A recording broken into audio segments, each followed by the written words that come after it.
thank you for tuning in to Local News Live, a production of AOC Community Media in partnership with the Acadiana Advocate and the larger Advocate News Organization. We are glad to bring you this community service every Monday through Friday between the hours of 9 and 10 a.m. We do this as a community service so that you can hear the great stories that the Advocate has written, and we like to present those stories to you. We could not do it, we could not bring you this community service without the generosity of our volunteer newsreaders. Today, we are joined by Bruce Cohen. Welcome to Local News Live, Bruce. Well, thank you very much, my main man, Matt. That's hard to say. Say that fast 3 times. Thank you, Matt. I appreciate it. I hope you had a wonderful Christmas holiday. Hope you all out there in Acadiana land had a very nice Christmas holiday. We're now into the last week of December. So I'm going to start reading the stories. Thank you so much, Matt. And when we'll see you on the flip-flop. Thank you, Bruce. Okay. So today is December 28th, 2020, and this is Local News Live. First up, we start off with our local Acadiana stories, and the first one is entitled Branching Out into Craft Liquors. Farmer showcases rice and award-winning vodka whiskey. Story by Megan Wyatt, staff writer.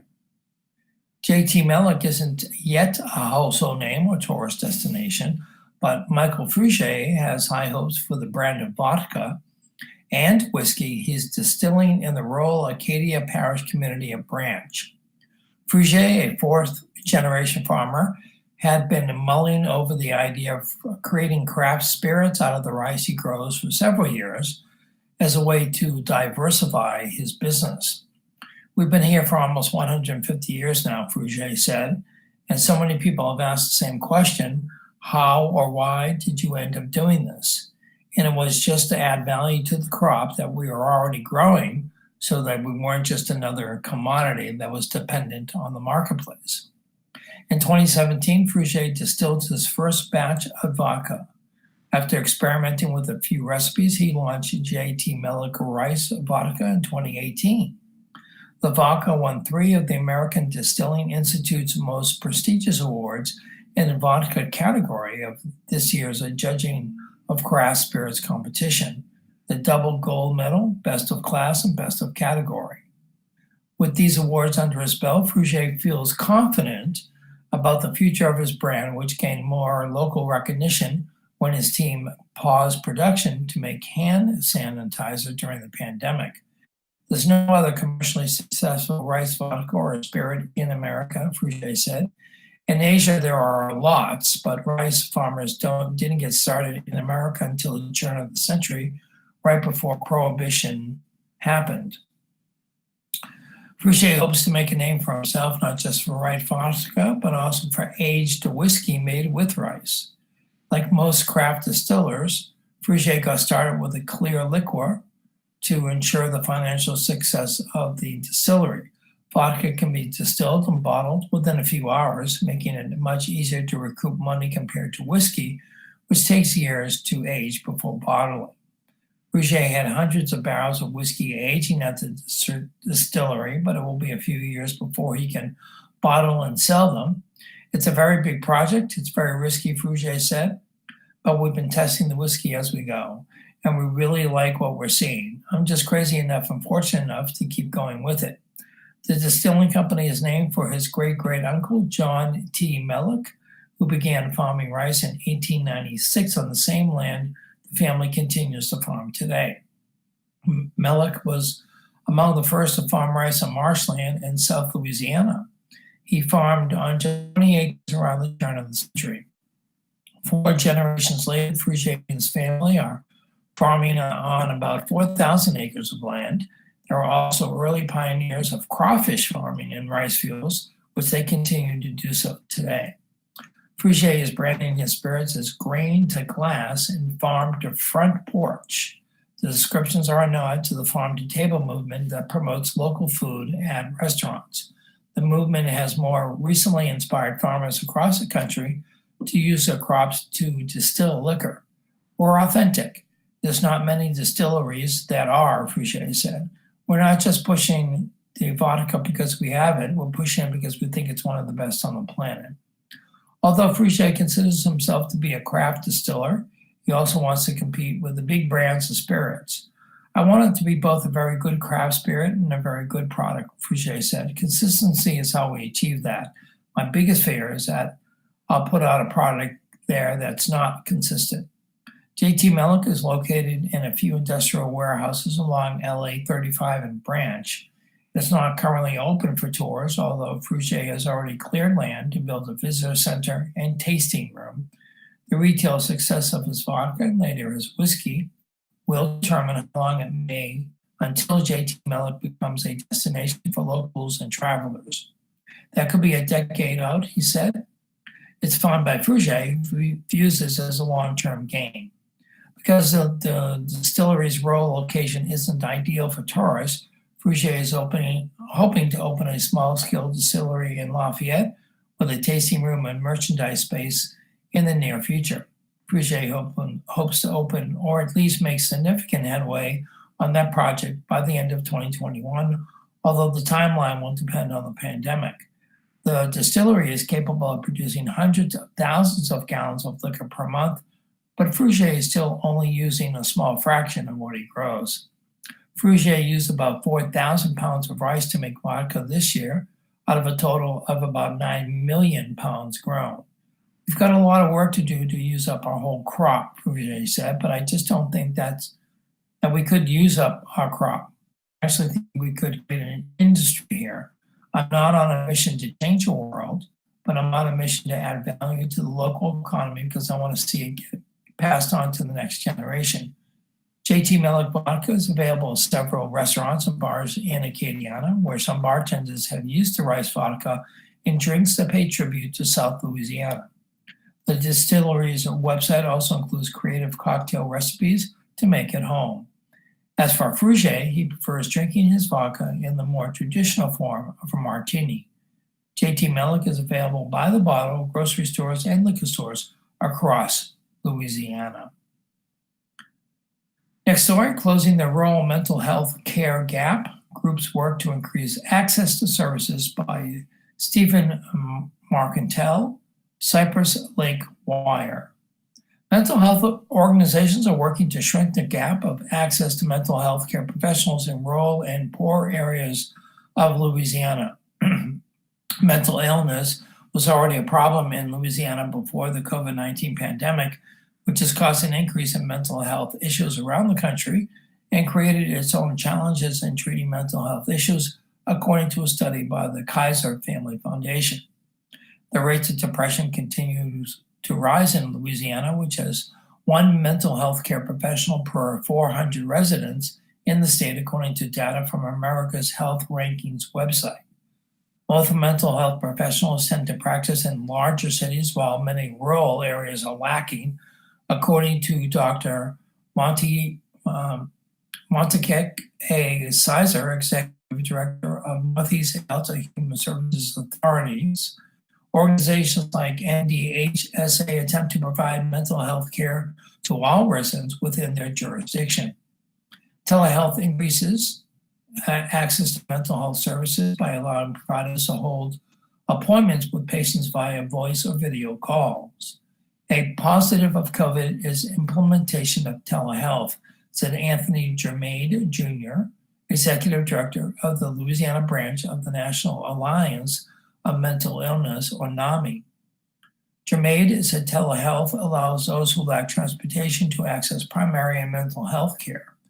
Lack of transportation is a large barrier to accessing mental health care in rural and poor areas, Germaid said.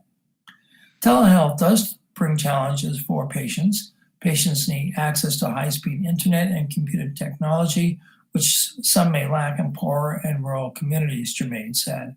According to a 2018 Pew Research article, 24% of people living in rural America believe that access to high-speed internet to be a major issue in their communities. Sizer City wants municipalities to work with internet service providers to improve and expand the internet infrastructure in rural and poor areas.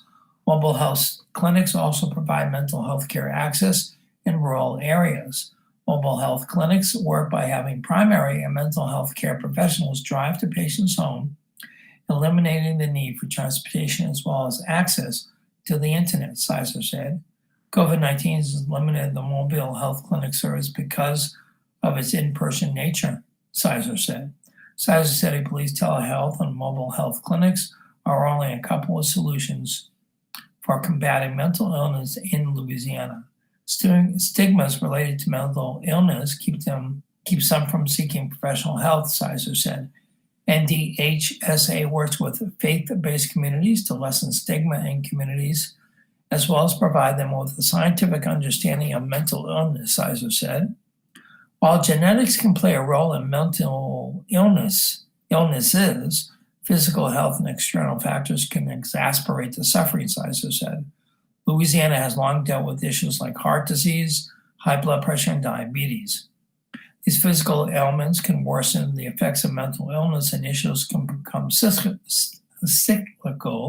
Sizer said. People who suffer from diabetes may find themselves losing their independence and unable to work, which leads to greater depression, Jermaine said. Having reliable access to medication and primary care physicians could improve the mental health of those with physical health problems, Sizer said. High unemployment and poverty may lead to greater levels of mental illness within the state as people find it difficult to make ends meet. Financial instability and declining mental health leads to increased divorce rates, drug use, and crime rates, Sizer said. In 2019, Louisiana ranked 49th in the nation in terms of poverty rates, according to the Talk Poverty website. The state also ranked 47th in terms of unemployment. Sizer would like to see the conversion of schools to employment offices and mental health clinics after school hours. I don't think yet that political leaders in the state have envisioned what a mentally and physically healthy Louisiana looks like, said Sizer. Sizer said he wants to see better jobs, education, access to mental and physical health care in those poor and rural communities. All factors can contribute to a more stable community, Sizer said. I believe we can have something different and better, said Sizer. In the crime blotter put together by the Advocate staff reports 1 dead, 2 injured in party drive-by shooting. A drive-by shooting during a Crowley block party early Sunday morning has left 1 person dead and 2 more injured, according to a report by KATC TV3. Crowley Police Chief Jimmy Broussard told the TV station that at least 2 shooters hit 3 people during the incident, which took place between 1 a.m. and 2 a.m. Sunday on West Hutchinson Street. 1 of the 3 victims died, and another was critically injured, the police chief said. During a block party that involved a large number of people, officers were dispatched to disperse the crowd, Broussard said. While officers were on scene, a shooting occurred involving at least 2 shooters. The 3 subjects were hit, one fatally. Another is in critical condition. Detectives are now following these, but ask for the community's help with any additional leads or tips. The victims have not been identified by law enforcement, and the case remains under investigation. Milton home was damaged in a fire on Christmas Day, KTC reported. According to fire officials, the fire took place on West Milton Road. The fire was contained to the living room and was able to be extinguished fairly quickly, but officials say the home suffered severe damage from the blaze. Jeremy LeBlanc was inside at the time of the fire and sustained minor burns. Other members of the family, a mother and her children, weren't home when the fire occurred. LeBlanc said he was about to take a shower when he suddenly smelled smoke. Moments later, his living room was engulfed in flames. Milton and Youngsville volunteer fire departments responded to the fire, with the Lafayette Fire Department continuing the investigation. The investigation is ongoing, but officials say a lit candle was possibly a contributing factor to the cause of the fire. A GoFundMe has been set up to help the LeBlanc family. Now we take our first public service announcement break. By talent, urgent need for blood donations. Blood and platelet donations often drop during the holiday months.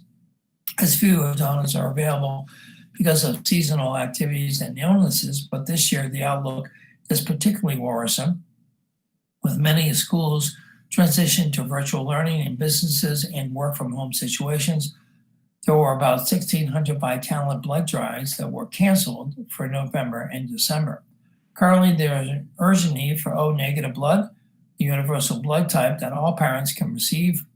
O-negative donors can maximize their impact by giving a power red donation. We encourage donors, or Vitalant encourage donors, to make an appointment by visiting Vitalant, that's VITALANT.org, or by calling 877-25-VITAL, that's 877-25-VITAL. AOC teams up with the United Way of Acadiana for Learn United. United Way of Acadiana has teamed up with AOC and other local educational groups for Learn United, bridging the digital gap to provide educational resources for households that don't have internet but do have a television. The Learn United program airs weekdays from 8 to 2 on AOC2, Cox 16, LUS 4, and streaming at aocinc.org/watch. For the daily schedules and to submit content to the program, visit the United Way of Acadiana website. That's unitedwayofacadiana.org/learn-united. All right, getting back into the news, we're now into the state portion of our news broadcast for this morning. The first story up, unapologetically bloody. In Central City, New Marker notes 1900 New Orleans mass lynching by Katie Reckdown, contributing writer. Dressed in white and tapping their staffs on the ground to summon ancestors, 4 dancers from the Kubuka African Drum and Dance Collective strode down Aretha Castle Haley Boulevard in New Orleans to correct a century-old narrative. Asuata Amo Amenkum, a Kumbuka founder, stopped at the downtown side of a new historical marker at the Martin Luther King Jr. Boulevard intersection to offer prayers to the judges. As the blue tarp was removed from the two-sided cast aluminum plaque, she intoned to all those unknown whose names did not make it into the history books. The crowd chanted back, Ashe, using the Yoruba word that is a rough equivalent to amen. Above the heads of the dancers and drummers, the plaque's lesson headlined Mass Lynching in New Orleans, describes the 4-day campaign of racial terror in July 1900, during which white mobs roamed the city preying on Black people and killing at least 7, including Hannah Mabry, 60, and Robert Charles, 35, whose thwarted arrest had spurred the unrest. Like the removal of the Confederate monuments and the expungement of slave owners' names from schools and streets, the December 16th ceremony was intended both to set the historical record straight and to face racism that still exists in New Orleans. Mayor LaToya Cantrell apologized December 19th for the mob violence. It could happen again today. It does happen today. It's the same thing over and over, said Quita Beasley Harris, 45, who recently learned that Marbury was her great-great-great-great-grandmother. That's great-great-great-great-great-grandmother, 4 times grandmother. On her father's side, Marbury was killed by a gunshot to the lung as rioters pulled off the shutters of the family home on Rousseau Street, one of the only Black occupied houses in that area. The mob shot 40 to 50 times into the home, then set it on fire, said Stephen Prince, a University of South Florida history professor who has written a book about the tumult, The Ballad of Robert Charles, to be published in 2021. Harris hopes people who visit the plaque will understand that her ancestor was someone who has descendants who love her and carry this pain, this burden with them because someone saw her only for the color of her skin. They thought they could erase her. The text on the Shawnee plaque summarizes how the violence began. On July 23rd, a white policeman confronted Mr. Charles while he was seated peacefully on a doorstep. Mr. Charles objected, struggled, and ultimately fled after multiple exchanges of gunfire, leaving 2 officers dead. In response, thousands of armed white people shouting "Kill the Negroes" gathered at Robert E. Lee Circle, seeking to attack Black people. Over several days, white mobs shot, beat, and killed black people in a terror crusade to maintain white supremacy. People think that the Jim Crow era was about legally segregated bathrooms and water fountains in schools, but it was also unapologetically bloody, Prince said. And the summer of 1900 was a deeply violent time for race relations in the United States, particularly in the South. Blacks were losing the right to vote, and it was the peak of lynchings. In New Orleans, the mobs that roamed the streets were not ultimately looking for Charles or even trying to avenge the deaths of white people officers, Prince said. It was violence for violence sake. It was about control, about affirming that New Orleans was a white man's city and the acts of transgressions like Charles were not acceptable. But Charles, a skilled marksman, kept police at bay. Prince summarized what happened. After Charles wounded officers on Drydes Street between Washington Ave and 6th Street, he killed 2 other officers who had tracked him to the room he rented on 4th Street early in the morning of July 24th. He laid low until police found him on July 27th at 1208 Saratoga Street as 2 white officers entered the house. Charles shot them dead, then fled to the 2nd floor. The gunfire drew a crowd, and Charles continued to shoot, killing 3 more white men, perhaps some of the 1,500 volunteers who were deputized by the mayor to quell 4 days of violence. To smoke Charles out, the house was set afire. Charles fled out the back door and was shot and killed.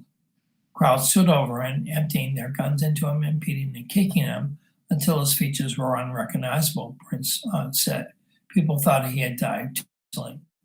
As demonstrated by the uptown side of the marker, headlined Racial Violence in America Wednesday ceremony, and the marker itself a part of a national effort to acknowledge that widespread Jim Crow era racial violence killed thousands of black people in the United States between 1877 and 1950. Across the country, the effort is spearheaded by the Equal Justice Initiative and the National Memorial for Peace and Justice in Montgomery, Alabama. In New Orleans, a group of volunteers called the Orleans Legacy Project has worked for 2 years to plan the marker's text and installation. Students of Xavier University art professor Ron Bichet also helped with a key part of Wednesday's event in an effort to bring light to a part of our history that we've tried to keep concealed. Other parts of the local initiative include an upcoming school essay contest, more historical markers, and a performance in January of Waiting While Black, a play about Charles. It grew out of an Xavier Tulane University class that Bichet teaches jointly with Barbara Haley of Tulane. During the marker's unveiling ceremony, 3 commemorative urns were filled with dirt that had been dug from Hannah Mabry's yard. One was to be placed at the memorial in Montgomery, and one delivered to Harris, the Mabry descendant. The final urn's destination was still being decided. Harris learned about Charles more than 2 decades ago when she was a 19-year-old student taking a University of New Orleans history class taught by civil rights icon Raphael Casimir Jr. He knew the story and was passionate about it. It felt local and so close, said Harris, who was surprised that she hadn't heard it earlier because her father, Jack Gordon, had been a Black Panther and civil rights activist. Then she discovered through a letter from Prince that the community history she learned was her own history as well. It made me feel more deeply intertwined with the history of this country, with racism and lynching, Harris said. I feel responsible for my ancestors' legacy. Relatives also told the story to Shaka Zulu, 51, big chief of the Golden Feather Hunters tribe of Black masking Indians, often called Mardi Gras Indians, who played in the Kumbuka Collective at the unveiling ceremony. Zulu and Malik Bartholomew, 39, of Nola Torres, said Charles' name often crops up in the Indian chants that are passed from one generation to the next. As Zulu played his drum to 11-year-olds, history Ecclesiastes and Jabril Abdullah stepped forward to read the text from the plaque to the audience. Later, the 2 of them helped to transfer the soil from Mabry's yard into urns and explained how that activity too helped to make things right. We're helping out a soul, history said. because we know that she's watching and that we made her happy. It's a nice story of recovery. Path to recovery. Despite a hurricane and a pandemic, McNeese readies campus for students in spring, staff writer Ken Stickney. Out of Lake Charles. The sounds of progress on McNeese State University's campus come these days from tradespeople and heavy equipment. If you hear the persistent hum of motors and clatter of construction around the core of the campus, that's a good thing. COVID-19, with all its demands on social distancing, course delivery, and student satisfaction, was just one imposing challenge for the McNeese community in the fall semester.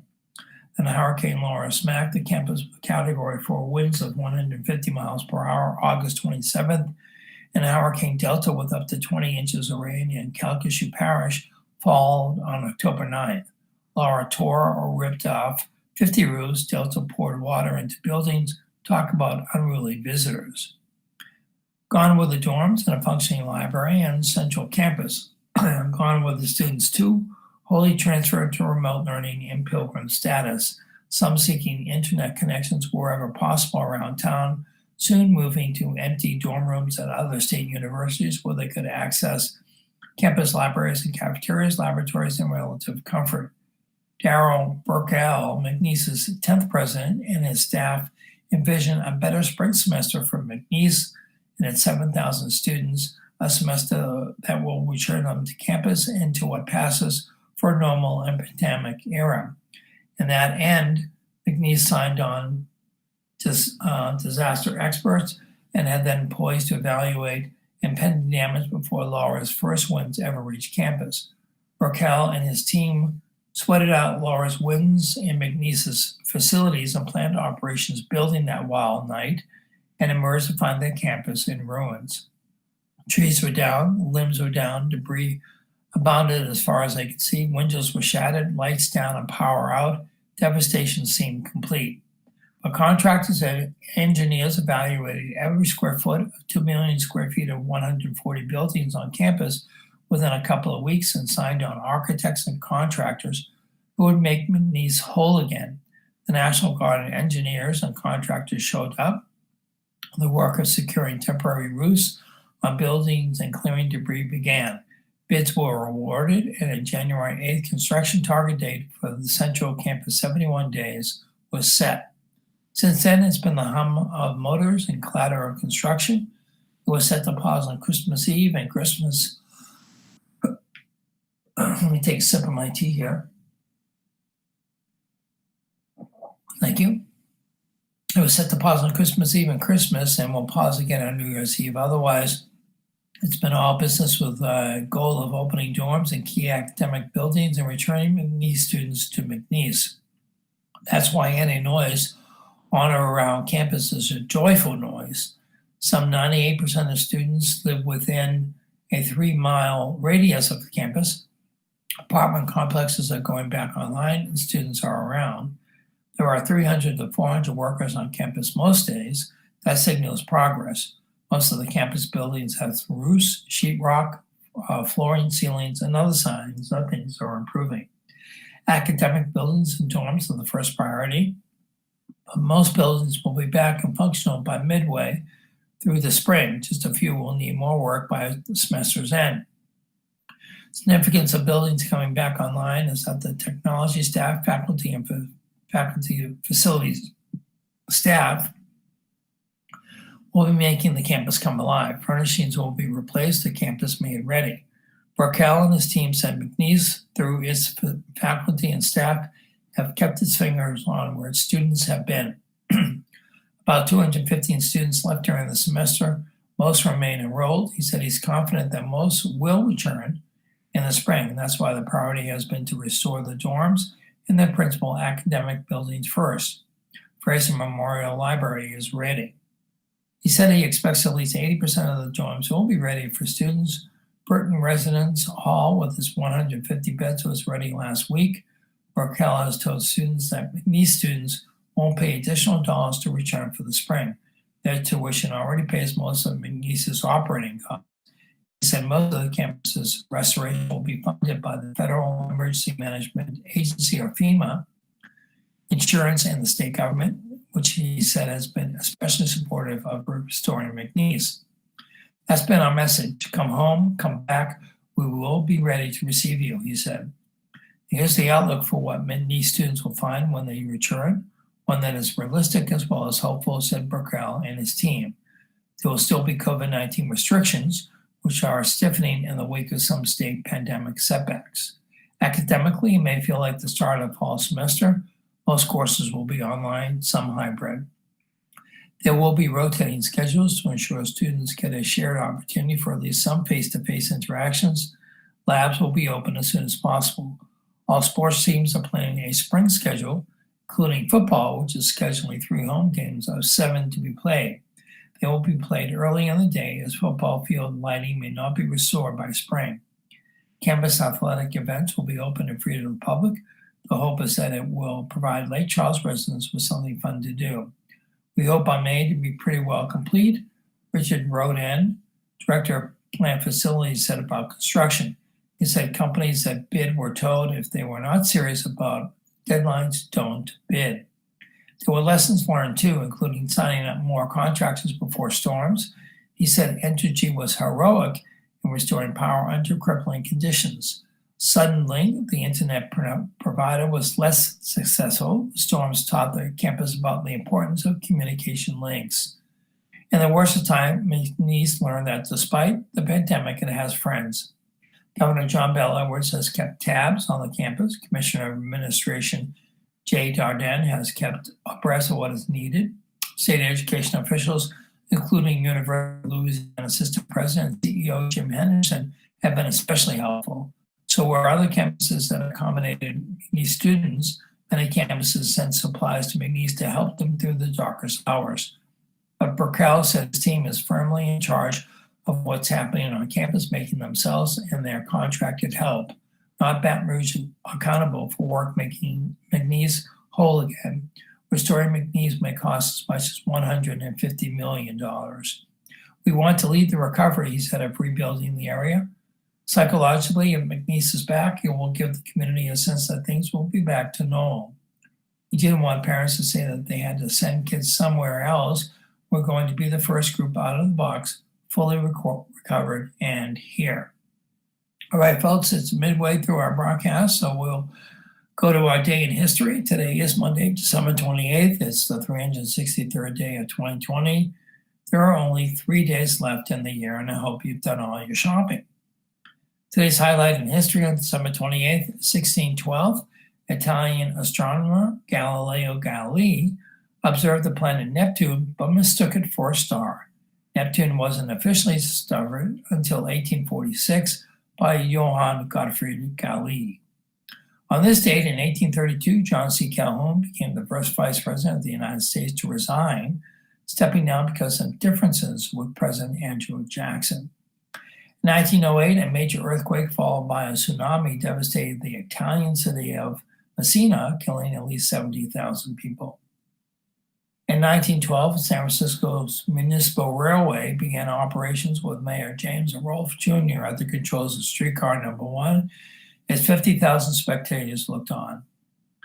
In 1945, Congress officially recognized the Pledge of Allegiance. In 1972, Kim Il-sung, the premier of North Korea, was named the country's president under a new constitution. In 1973, the Endangered Species Act was signed into law by President Richard Nixon. In 1981, Elizabeth Jordan Carr, the first American test tube baby, was born in Norfolk, Virginia. In 1987, the bodies of 14 relatives of Ronald Gene Simmons were found at his home near Dover, Arkansas, after Simmons shot and killed 2 other people in Russellville. Simmons, who never explained his motives, was executed in 1990. In 2001, on this date, the National Guard was called out to help Buffalo, New York, dig out from a paralyzing 5-day storm that unloaded nearly 7 feet of snow.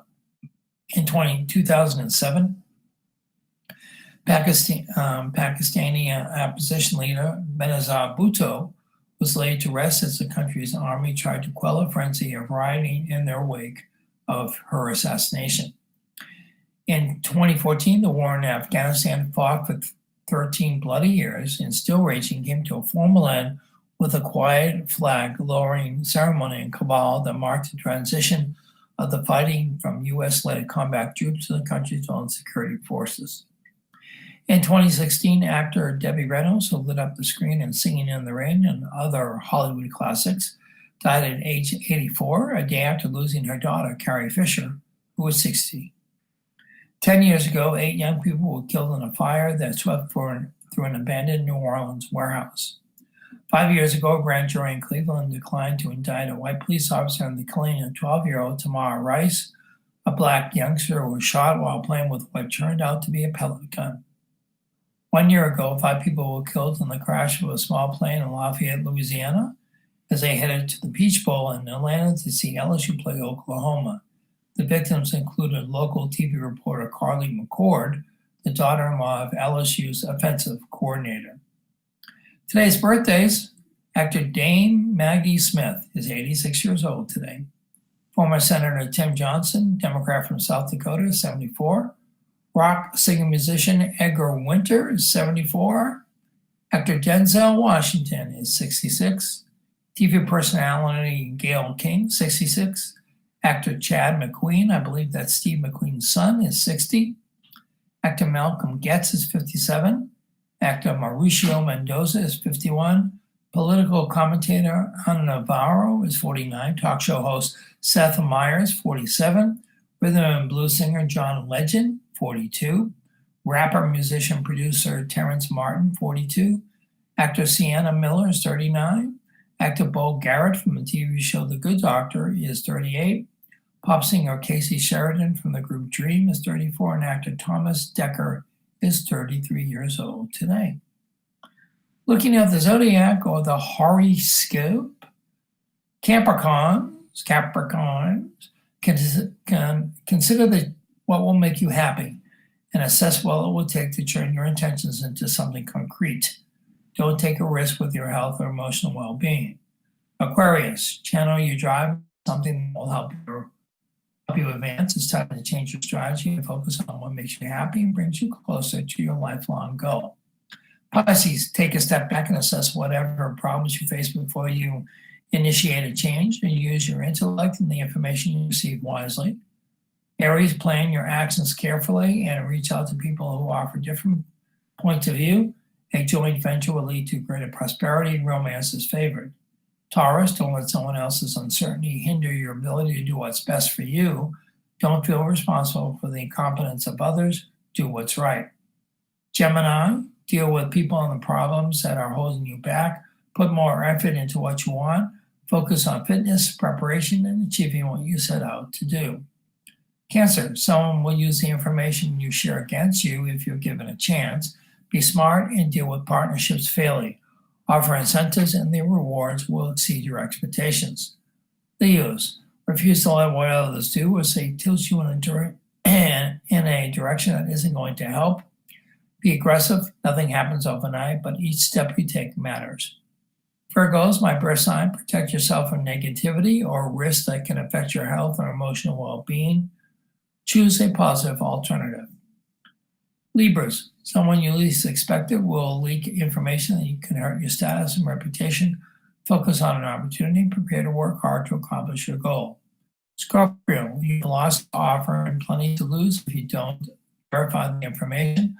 Do the groundwork and consider doing your own thing rather than getting involved in a joint venture. And finally, Sagittarius, trust the experience you have to help you. Refuse to let vague information or a false implication lead to a mistake.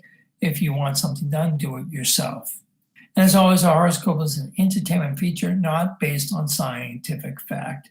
And usually at this point, I tell you the funerals in the Acadiana area for today, but we've changed things around a little bit, and that's going to be at the end of our broadcast. So stay tuned for that if you are interested in knowing what funerals will be taking place in the Acadiana area today. Going back to our state news, an article titled "Doctor, Taste Test Could Help Determine Vaccine Q" by Blake Patterson, staff writer. A simple taste test pioneered in Baton Rouge can help public health officials determine which segments of the population are more vulnerable to the coronavirus and who should be prioritized first for vaccination. Over a 3-month period, Dr. Henry Barham, a rhinologist at Baton Rouge General and sinus and nasal specialist of Louisiana, and others tasted the test receptors of nearly 2,000 participants, asking whether thin paper strips tasted bitter, sweet, or like nothing at all, and later followed their outcomes if they became infected by the coronavirus. About a quarter of participants tested couldn't detect bitter flavors at all and were categorized as non-tasters, while another quarter could taste exceedingly small quantities of bitter flavors and were labeled super tasters. The rest inhabited a middle ground and were called tasters. Loss of taste or smell is one of the most common symptoms among those suffering from COVID-19. The study, currently under peer review for publication, showed that non-tasters were significantly more likely to be hospitalized once affected and faced an average of 23 days of symptoms. Meanwhile, none of the participants considered super tasters faced hospitalization and the symptoms lasted an average of 5 days. The test seems to be widely predicative of who gets the coronavirus, how severely they get it, and the duration of their symptoms, said Barham, who conducted the research alongside Christian Hall and Mohammed Taha. The test takes about a minute to perform and measures the prevalence and effectiveness of a person's taste receptors, chemical structures that act as a warning signal for the body, stimulating a noxious or painful response when confronted with a toxic or bitter substance.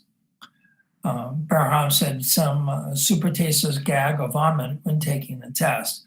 Receptors also act as a defense mechanism, which may explain why super tasters experience less severe outcomes.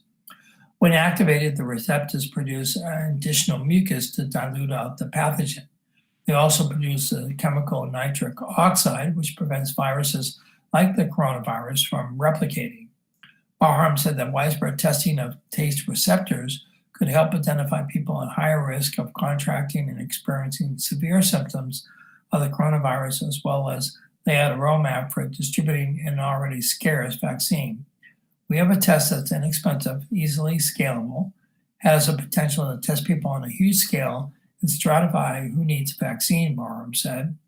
He said the test is also useful when it comes to determining treatment options, noting that non-testers shouldn't wait until their symptoms worsen to seek out medical attention. The new study ran from July to September. It followed a small retroactive study that was recently published in the International Forum of Allergy and Rhinology, a peer-reviewed scientific journal. That study followed 100 people who had already tested positive for the coronavirus. Of that group of 100, 21 people who were tested either while they were hospitalized with the virus or afterward could not distinguish the taste of any of the strips. The remaining 79 who could differentiate the test to varying degrees experienced mild to moderate coronavirus symptoms that did not require hospitalization. None of the 100 patients were in a category that Barham classifies as a super taster, someone who strongly tastes the differences in each paper strip. A super taster himself, Barham sees his new test as a cheap, valuable tool that public health officials can use in addition to others to try to balance coronavirus concerns with reopening school, businesses, and other parts of the economy. I think it has the potential to show how we return to society, Barham said. Is there a group that can go back to work and feel confident and safe about it? Even super testers still could get vaccinated at some point, Barham said, because the innate immunity their taste receptors have hint at could still wear off eventually, especially as they age. For now, knowing his own status has helped to give Barham a level of comfort with coronavirus that he didn't have early on. Ear, nose, and throat specialists like himself are generally at high risk for exposure. They perform tracheotomies to help coronavirus patients breathe when they're coming off ventilators, among other procedures that send potentially infectious respiratory droplets into the air. Even though his research has yet to finish peer review, Barham said the public locally can call his office if they're interested in setting up an appointment to learn their own taster status. Next story, climate advocates hold out hope for Richmond by Haley Parker, staff writer. When climate change high on President-elect Joe Biden's agenda, one might think local environmentalists would have high hopes for U.S. Representative Cedric Richmond's ascent to the role of key White House advisor. But the leaders of local environmental and citizen groups are to have tempered expectations, saying Richmond has been largely absent from conversations between activists and industry in his own district during his decade in Congress. Still, they're ready to give him the benefit of the doubt, for the time being at least. In the coming weeks, Richmond is expected to step down from his congressional seat, which includes most of New Orleans, part of Baton Rouge, and some of the areas in between, to lead the Biden administration's Office of Public Engagement. As a lone Democrat and Louisiana's 8-member delegation, he's worked with his Republican colleagues on legislation surrounding flood insurance and coastal restoration funding, but he hasn't highlighted concerns about pollution or environmental racism, issues that matter greatly to some of his constituents. They're hopeful, though, that Richmond's new perch will allow him to provide more vocal support and fill a seat with someone who will be a better advocate in environmental battles in the river parishes. Rise St. James Director Sharon Levine, who was spurred to activism on plans for the controversial $9.2 billion Formosa plastics plants were announced in 2018, says she's spoken with Richmond only once during her group's crusade against the plant. That was earlier this year when she called Richmond to ask him to help fight a state bill that would make it a felony to protest too close to a petrochemical plant or a pipeline. The bill was vetoed by the governor, and it's unclear if Richmond lobbied for that decision. The congressman has never met with her group in person. We are understanding because I know he's busy, and that's a lot of work to get Biden to win, so I'm being patient, but I can't be patient forever, said Levine. Several weeks ago, her group spoke with Earl Flood, who serves at Richmond's council in the House, who said he would tell Richmond that the group wanted to meet with him. Since Biden won, I'm hoping he will have more time to come down to St. James, said Levine. I want to speak to him myself face to face, and I want him to come down to St. James and see what we're going through. Ideally, Levine wants that visit to happen before construction begins on the Formosa plant on the west bank of the Mississippi River near the Sunshine Bridge. The project is in limbo at the moment for several reasons, including a recent decision by the U.S. Army Corps of Engineers to suspend its wetlands permit. Robert Taylor, president of the Concerned Citizens of St. John the Baptist Parish, have also been underwhelmed by Richmond's attentiveness to his group's concerns.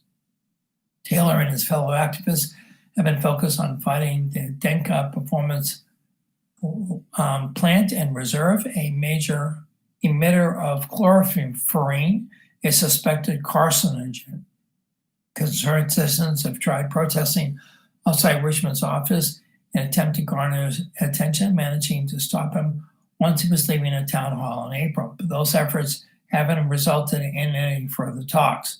For now, Taylor, like Levine, is also in wait-and-see mode. Since he's got what he's got, I'm still hopeful. I want to see what this new position is going to bring, he said. I don't know that we can expect from the sky. Taylor's group has also made contact with one of Richmond's representatives since the appointment, but like Levine, hasn't had any direct communication with the congressman. I'm as helpful as I was last year and this year before that. These people will become more responsive to the needs of the people in the second district, particularly on the effect that the petrochemical industry has, he said. Louisiana Bucket Brigade Director Anna Wolves was less generous than Levine or Taylor, calling Richmond missing in action in the environmental justice battles playing out in his backyard and amid a recent boom in the construction of petrochemical plants. With all of this raging in his district, he was nowhere to be found, she said. But Rose also believes there's a chance that once Richmond leaves Louisiana, he'll become more vocal, thanks in part to his new boss. Unlike Richmond, Biden has publicly acknowledged the pollution in St. James Parish, referencing the community in Cancer Alley when he released his $2 trillion climate plan. I'm hoping that a stronger indicator than his past will be the environment that finds himself in, said Rawls. We're going to be in an environment where people care about this. After interning in Richmond's office and later rallying outside of it while calling for a plan for climate justice, Gulf Coast Center for Law and Policy regional organizer Troy Robertson thinks the congressman has heard the concerns raised by environmental activists. But I like to teach my students all the time. There's a difference between listening and hearing, said Robertson, who also teaches at a New Orleans high school.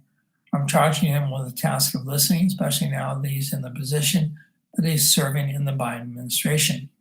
Robertson credited Richmond with fighting for other causes championed by progressives, like healthcare and criminal justice reform, during his decade in office. He said the congressman has been in a difficult position because of the outsized role energy companies play in Louisiana. Richmond's campaign accepted $341,250 from oil and gas donors over his career, according to the Center for Responsive Politics. This is not about tearing Congressman Richmond down at all. He is a son of Louisiana, he said. However, now is the time for him to be more aware of climate change and transitioning to a renewable energy, said Robertson. Neither Richmond's campaign nor the Biden transition team responded to requests for comments for the story. But in a recent talk during the Wall Street Journal CEO Council, Richmond promised the Biden administration would be willing to listen to industry, according to a December 7th Bloomberg article. Nobody's going to persuade me that somehow, some way, that CEOs in this country are bad people, he told the council. Business leaders, he added, are creating jobs and they deserve a seat at the table. In a recent interview with the Times-Picayune New Orleans Advocate, Richmond stated that he was fully behind Biden's goal for the country to be carbon neutral by 2050, and he wants to work with companies to get there. I think some of our friends think that just because Democrats want it, it's going to happen, he said. If we learn from the past, it takes a majority of both houses to pass legislation. It is going to take some bipartisan support, but also some coalitions to protect our environment and to really battle climate change. Truth is, everybody has some ideas, and I think everybody should be brought in. A special election to replace Richmond will be set after he resigns, and the timeline remains uncertain. Rose said her group will send surveys to anyone who qualifies for the seat to pin down their views on air pollution. What's important to note about that part of the state is that there's quite high voter turnout, Rose said. We expect that the river parishes will again flex their muscle on election day. Okay, let's move on to sports.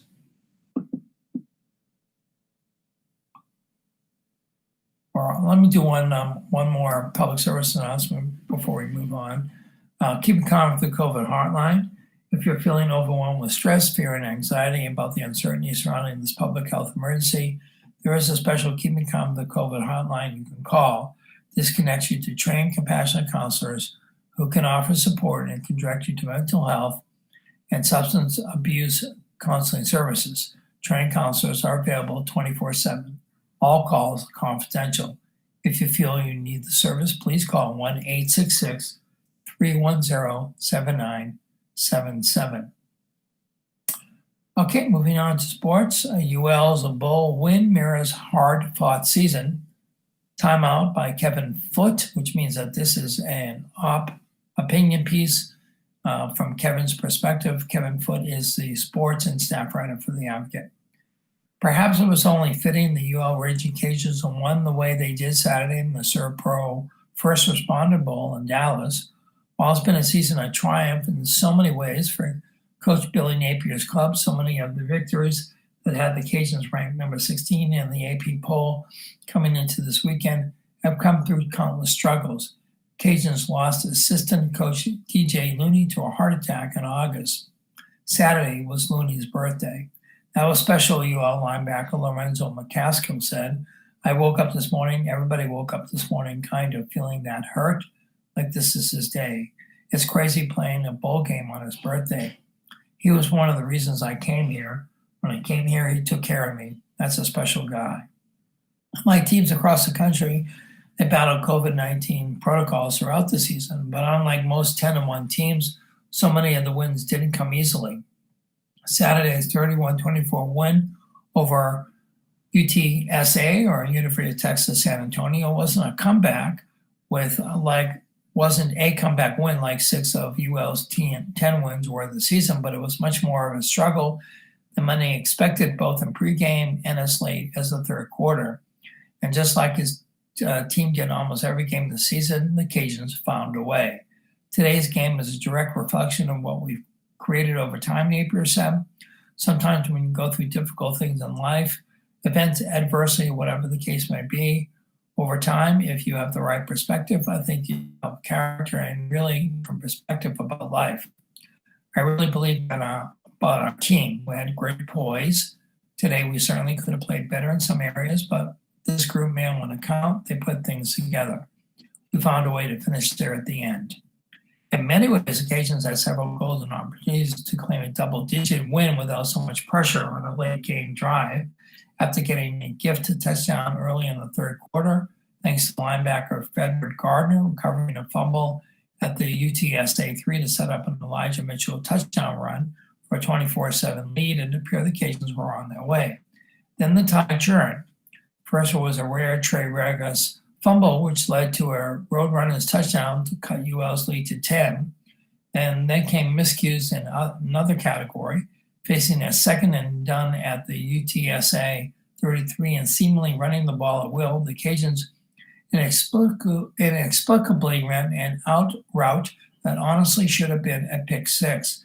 After a no gain on the next play, it appeared that the Cajuns got the first down on the fourth down, but a holding flag spoiled the drive and forced UL's first punt of the game. The momentum had been turned over to the Roadrunners.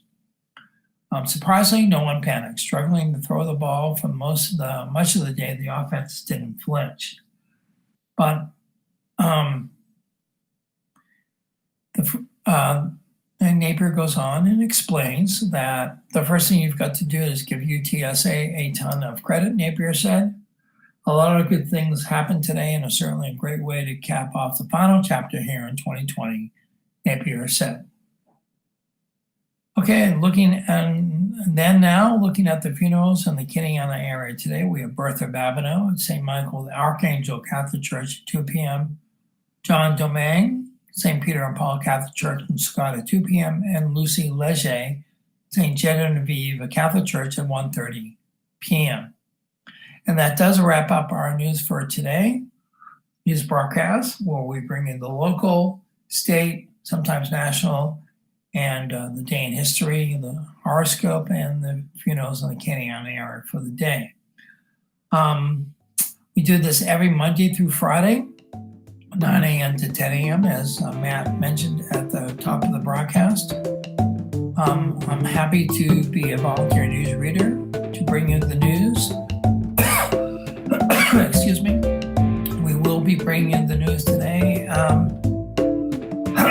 Excuse me. Tomorrow and Wednesday, but we will be off for New Year's Eve and New Year's Day with the following London.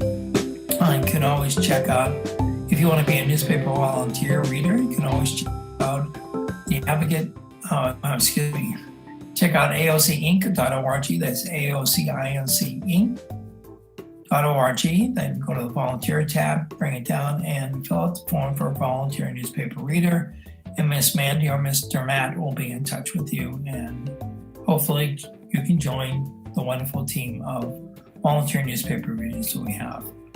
So as always, this has been Bruce Cohen. Will always be Bruce Cohen. Appreciate you tuning in. Have a great day. Stay healthy, stay safe, and stay smart, folks. Continue to stay smart. I was going to read an article about after vaccinations, still continuing to wear your mask and participate in our protocols. Maybe I'll read that story tomorrow. So take care. Have a great day. We'll see you on the flip-flop.